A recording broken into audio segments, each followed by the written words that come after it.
ओम नमः शिवाय। तो आइए सुनते हैं शिव जी की व्रत कथा। एक समय की बात है। अमरपुर नामक नगर में एक धनवान व्यवसायी रहता था। उसका व्यापार बहुत दूर तक फैला हुआ था। यहाँ के सभी नगरवासी उसका बहुत आदर करते थे। उस व्यापारी के पास किसी भी चीज़ की कमी नहीं थी, लेकिन फिर भी वह अपने जीवन में सुखी नहीं था। दरअसल उस व्यापारी का एक भी बेटा नहीं था, जिस कारण हर समय उसे यही चिंता सताती थी कि उसके मरने के बाद उसकी संपत्ति की देखभाल कौन करेगा। वह व्यापारी बेटे की चाहत में हर सोमवार को बाबा भोलेनाथ की पूजा करता और शाम ढलते ही मंदिर जाकर शंकर भगवान के सामने दीप जलाता था। एक दिन माँ पार्वती उसकी श्रद्धा भक्ति से खुश हो गई। उन्होंने बाबा भोलेनाथ से उस व्यवसायी की इच्छा पूरी करने के लिए प्रार्थना की। इस पर भगवान शिव ने कहा, इस दुनिया में हर किसी को उसके कार्यों के आधार पर फल मिलता है। भगवान शंकर के समझाने पर भी पार्वती जी नहीं मानी। वह लगातार बाबा भोलेनाथ से यही कहती रही कि उस व्यवसायी की इच्छा पूरी कर दीजिए। अंत में शिवजी ने माँ पार्वती के अनुरोध पर उस व्यापारी को बेटे का वरदान दे दिया। आशीर्वाद देने के बाद भगवान शंकर ने पार्वती माता से कहा, मैंने आपके अनुरोध पर उस व्यापारी को बेटे की प्राप्ति का आशीर्वाद तो दे दिया, लेकिन उसका बेटा केवल 16 साल की उम्र तक ही जीवित रहेगा। यही बात भगवान शिव ने उस व्यापारी के सपने में जाकर उसे भी बताई। वरदान पाकर व्यापारी प्रसन्न था, लेकिन बेटे की उम्र 16 साल ही होगी सोचकर वह फिर दुखी हो गया। वह पहले की तरह फिर से हर सोमवार को भगवान शंकर की पूजा करने लगा।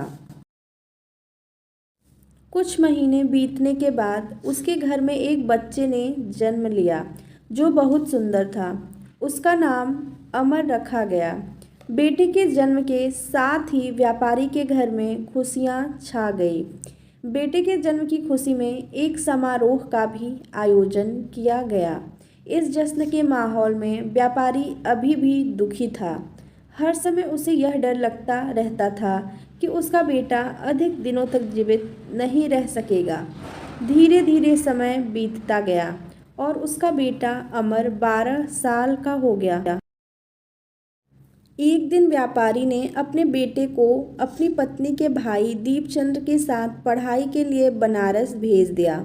वाराणसी जाते समय रास्ते में जहाँ भी अमर और दीपचंद आराम करने के लिए रुकते, वहाँ वो यज्ञ और ब्राह्मणों के लिए भोजन की व्यवस्था करते जाते थे। कुछ दूर जाने के बाद अमर और दीपचंद एक नगरी पहुँचे। यहाँ नगर के महाराज की बेटी चंद्रिका की शादी थी, जिसके लिए पूरे नगर को दुल्हन की तरह सजाया गया था। ठीक उसी समय बारात भी आ गई। इस समय लड़के का पिता परेशान था, क्योंकि उसके बेटे की एक आंख खराब थी। उन्हें डर था कि अगर लड़की वालों को यह बात पता चल गई तो वह शादी तोड़ देंगे। तभी उसकी नज़र अमर और दीपचंद पर पड़ी।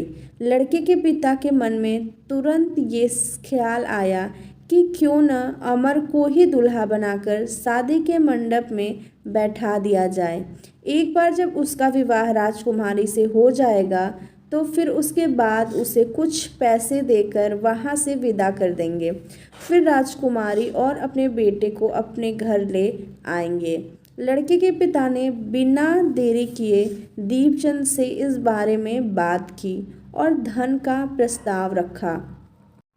दीपचंद ने पैसों के लालच में आकर तुरंत हाँ बोल दिया और अमन को दूल्हा बनाकर मंडप में बैठा दिया। यहाँ राजा ने राजकुमारी का कन्यादान कर विवाह संपन्न कराया और बहुत सारी संपत्ति के साथ अपनी बेटी को विदा किया। शादी के बाद जब अमर वहाँ से लौट रहा था तो उसे लगा कि झूठ बोलना सही नहीं है और उसने राजकुमारी चंद्रिका के दुपट्टे पर सारी सच्चाई लिख दी। अमर ने लिखा, प्रिय राजकुमारी चंद्रिका, तुम्हारे साथ छल हुआ है। तुम्हारा विवाह मेरे साथ कराया गया। मैं एक व्यापारी का पुत्र हूँ और फिलहाल पढ़ाई के लिए वाराणसी जा रहा हूँ। तुम्हारी शादी जिससे तय हुई थी उसकी एक आंख खराब है।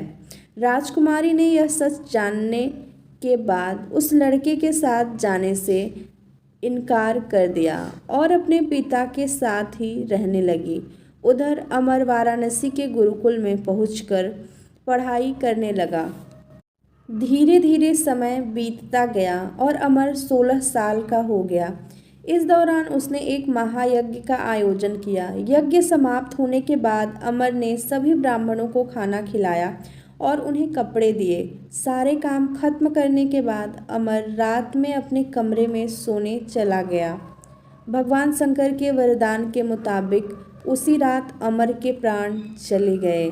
अगली सुबह जब दीपचंद उसके कमरे में पहुंचा तो उसने देखा कि अमर जीवित नहीं है। वह जोर जोर से रोने लगा। उसकी रोने की आवाज़ सुनकर आसपास के लोग भी इकट्ठा हो गए और अपना दुख जताने लगे। दीपचंद के रोने की आवाज़ भगवान शिव और माँ पार्वती के कानों तक भी पहुँची। यह सुन माता पार्वती ने कहा, हे स्वामी, मैं दीपचंद के रोने की इस आवाज़ को बर्दाश्त नहीं कर पा रही हूँ। कृपा करके इसके दुख को दूर करें। पार्वती जी की बात सुनकर बाबा भोलेनाथ अमर के पास पहुँचे। यहाँ उन्होंने देखा कि यह तो वही बालक है जिसे केवल 16 साल की उम्र तक ही जीवित रहने का आशीर्वाद मिला था। इसके बाद भगवान शिव सीधे माँ पार्वती के पास पहुँचे और कहा, हे गौरी, मरने वाला बालक उसी व्यापारी का पुत्र है। इसने अपनी उम्र पूरी कर ली है। यह सुन माता पार्वती ने भगवान शिव से एक बार फिर से आग्रह किया। उन्होंने कहा, स्वामी, आप कृपा करके इस बालक को दोबारा जीवित कर दें। इसे मृत देख इसके माता पिता भी अपने प्राण त्याग देंगे। माता पार्वती ने बाबा भोलेनाथ को याद दिलाया कि अमर के पिता उनके सबसे बड़े भक्त हैं। कई सालों से वह हर सोमवार को उनकी पूजा करते आ रहे हैं। माँ गौरी के अनुरोध पर भगवान शंकर ने अमर को जीवित होने का आशीर्वाद दिया और अमर दोबारा जिंदा हो गया। कुछ समय बाद जब अमर की पढ़ाई पूरी हो गई तो वह अपने मामा दीपचंद के साथ वापस अपने गांव चला गया। चलते चलते दोनों उसी नगरी में जा पहुँचे जहाँ राजकुमारी चंद्रिका से उसका विवाह हुआ था। यहाँ पहुंचकर अमर ने एक महायज्ञ किया। तभी पास से गुजर रहे उस नगर के महाराज ने महायज्ञ होते देखा। महाराज ने एक ही पल में अमर को पहचान लिया और महायज्ञ के समाप्त होते ही वो अमर और दीपचंद को अपने साथ ले गए। कुछ दिनों तक उन्होंने अमर और दीपचंद को अपने महल में ही रखा। उसके बाद महाराज ने संपत्ति और कपड़े देकर राजकुमारी को अमर के साथ भेज दिया। महाराज ने रास्ते में उनकी रक्षा के लिए कुछ सैनिक भी भेज दिए। दीपचंद्र भी महल से अपने नगर पहुंचा और दूत के हाथों अमर के आने की सूचना व्यापारी तक पहुंचाई। व्यापारी को जैसे ही पता चला कि उसका बेटा 16 साल की उम्र के बाद भी जीवित है तो वह बहुत खुश हुआ। दरअसल व्यापारी और उसकी पत्नी दोनों ने खुद को एक कमरे में बंद कर लिया था। वह बिना कुछ खाए पिए अपने बेटे का इंतजार कर रहे थे। दोनों ने यह प्रण लिया था कि अगर उन्हें अपने बेटे की मौत की खबर मिली तो वह भी अपनी जान दे देंगे। दूत की बात सुनकर व्यापारी और उसकी पत्नी नगर के अन्य लोगों के साथ अपने बेटे के स्वागत के लिए नगर के गेट के पास पहुँचे। यहाँ उसे पता चला कि उसके बेटे की शादी एक राजकुमारी से हुई है। वह दोनों साथ में आए हैं तो उनकी खुशी दोगुनी हो गई। बेटे और अपनी बहू का स्वागत उसने काफ़ी धूमधाम से किया। उसी रात एक बार फिर से बाबा भोलेनाथ व्यापारी के सपने में आए और कहा, मैं तुम्हारी भक्ति से खुश हूँ। हर सोमवार को तुम मेरी पूजा करते हो, इसलिए मैंने तुम्हारे बेटे को लंबी उम्र का वरदान दिया है। भगवान शिव की यह बातें सुनने के बाद व्यापारी बहुत खुश हुआ। बेटे का जीवन वापस मिलने के बाद भी व्यापारी हर सोमवार को भगवान शिव की आराधना करता रहा। इससे शिव पार्वती दोनों की ही कृपा व्यापारी के घर में बनी रही। कहानी से सीख। अगर सच्चे मन से किसी चीज़ को पाने की चाह हो तो वह ज़रूर मिलती है, बस उसके लिए निरंतर प्रयास करते रहना चाहिए। ओम नमः शिवाय।